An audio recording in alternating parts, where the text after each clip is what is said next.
السلام عليكم أصحاب قالي ملك الدنيا كشكتان أب بني سلامية وضد أسوأ وضد مقالة قبيلة جلسي تاسنا واتي هرجس كيمنسي وعشرتها دولت كمقالة قبيلة مركلة شوقو وضو هالكن والله عبتا أو قوي وكعدا وضد ما حي كوجيني ساعة دام كوين قبيلة اللي اسمه وحنا يراهن هي قبيلة بدأ قبيلة مركب حين تيجي دونا بدأ قبيلة soo daawan doonaa bartaas looga laabaa wata magaalada Gabiley dhirtan waa dhirtii ka horeysay marka magaalada Gabiley la sii galayo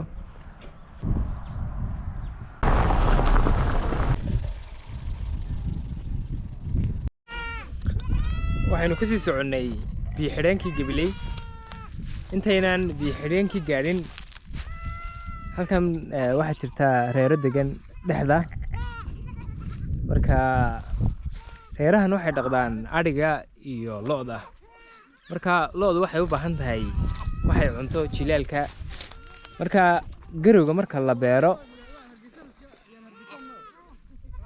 marka la gooyo caleentiisa qaranka ayaa la tuulaa halkan oo kale caleen ba ku tuulan caleentan way madoobaatay sababta madoobaysana waxa weeyaan dhado ama roob ayaa ku daayay markaas ay madoobaatay marka masha Allah halkanna sidoo kale caleen kale ku tuulan jilaalka waxa la doonayaa in laga baxo oo xoolaha la siiyo meelahan oo dhan saas oo kale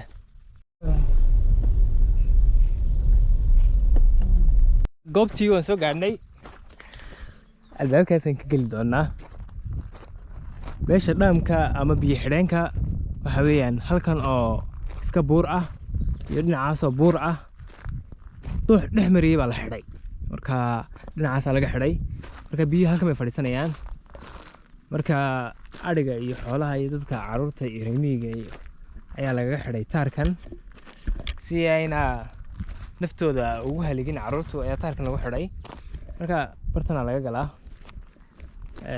sidoo kale halkaana waxaa laga waraabiyaa xoolaha lo'da iyo ariga iyo dad wax ka waraabinaya biyo xidheenkii hadda waynu barbar soconaa wow okay buurta iyo buurtan ayuu u dhaxeeyaa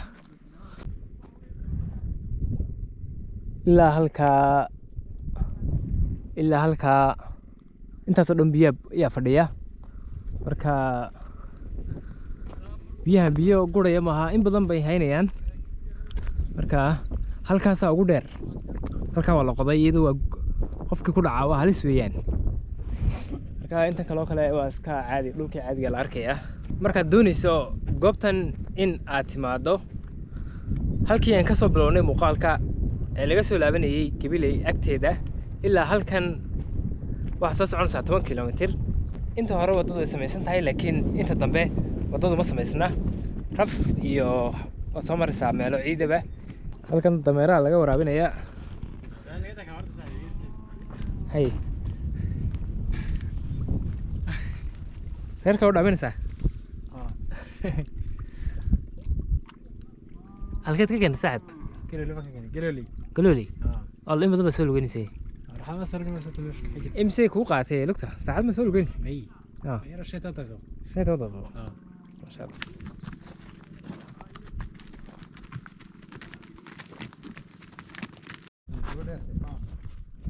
imika waxaynu taaganahay biyo xidheenkii meeshii ugu sareysay halkan haddaad eegto waa akhri weeyaan kaabado jaranjaro ilaa 40 ayaa ilaa xagga hoose qodan ilaa 40 mitir buu xagga hoose u qodan yahay marka waxa jiray doox weyn oo Gabiley xagga waqooyiga ka soo mari jiray dooxii baa halkan soo maray marka dhexda laga xidhay marka intan oo dhan aad arkaysaan waa xidhitaankii la xidhay dooxa oo halkan ayaa dooxii laga kala jaray wadadan nimka dhulkan aad arkaysaan waa dhul samaysa oo ciidii laga soo qoday dooxa xagga hoose ee gunta ayaa bartan lagu soo buuxiyey. marka haddaan wadadan ka talowno dooxa intiisii kale ayaynu arkaynaa.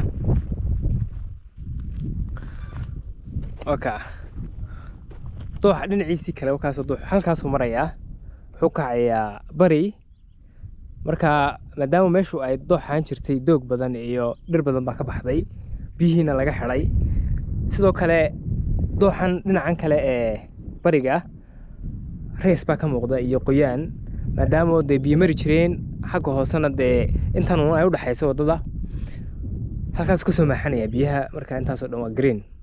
dhinacani waa dhinacii waqooyiga. biyo xidheenku markuu buuxsamo waxaa loogu talagalay gacankan in ay biyuhu maraan, oo laba doox weeyaan, dooxii hore la xidhay iyo doox kaloo halkan maraya waqooyiga. marka biyaha inta loogu talagalay markay buuxsamaan wixii kale suna fatah u keenin ayaa loo sameeyey gacankan, halkaasay biyuhu marayaan. markaa gacankii ayaynu iminka dhex joognaa. waa dhagaxaanta inay lagu dhiso guryaha, dhinacan baa laga soo guraa. iminka dhagaxaasoo kale waa dhagax isku siman, xitaa wadooyinka lagu samayn karaa, ama agagaarka wadooyinka dhinacyada wadada ayaa dhagaxa lagu samayn karaa. waa dhagax aad u fiican weeyaan. koley dadka dibadda jooga ama qurbaha jooga yaqaana, laakiin dhagaxa marka la isku xiriiriyo xaafadaha sekadaha inta bannaan ee u dhaxaysa ayaa dhagax la dhigi karaa. si bidhna uma baahna inta la isdhex gelgeliyo unbaa lagu daynayaa. dhaska badan iyo waxaasoo dhan baa dadka yaraanaya insha allah. dhinacan waa gidaarkii gacanka.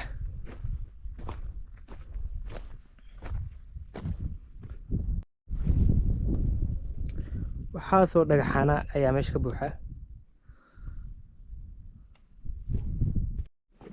halkani waa beer. qof baa wax ka beeray. halkaasi waa biyo xidhaankii. berigii hore halkan doox bay ahaan jirtay, biyuhuna way mari jireen, laakiin imika halkaasa biyo laga xidhay. intii saidkeedna gacankaasa loo sameeyey dhinaca maraya dhinaca kale. marka halkan beer bay noqotay. marka halkan tamaandhooyin baa laga beeray maasha allah. maadaama biyihiina dee halkan ay u dhow yihiin oo biyo xidheenka u dhow yahay, dadka halkan degan waxaa u fududaatay in ay wax beeraan. halkan tamaandha ka baxaysa maasha allah, weliba si qurux badan u baxaysa.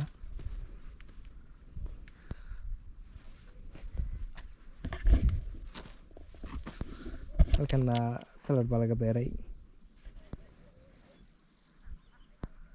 insha allah.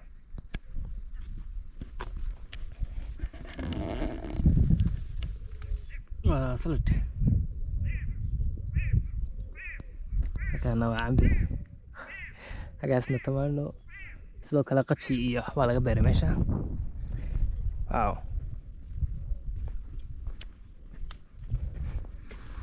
insha allah. dhirtaa kale iyadu ma garanaya waxay tahay, qofkii garanaya.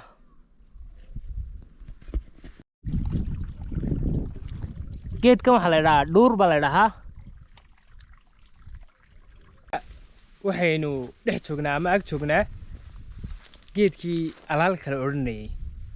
hooyo halkan joogtaa ayaa ii sheegtay geedkan in alaal la idhaaho, laakiin anigu waxaan moodayay marka hore caws iska dhaadheeraaday ayaan moodayay.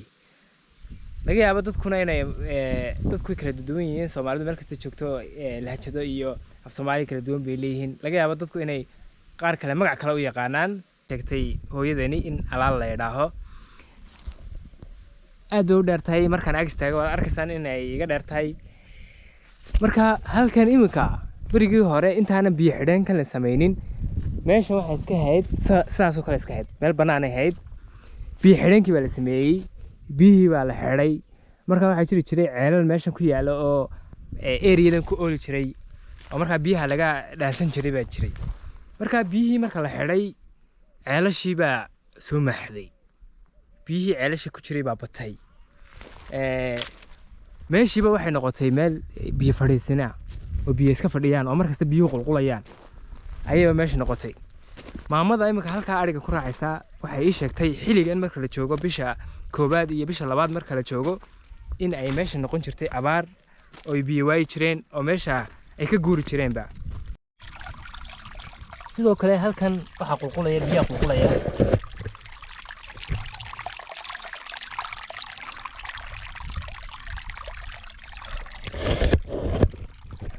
biyahan qulqulaya meesha haddii aad dhadhamiso way ka duwan yihiin kuwa biyo xidheenka. kuwaas waa xareed, kuwana waa biyo ceel. aan dhadhamino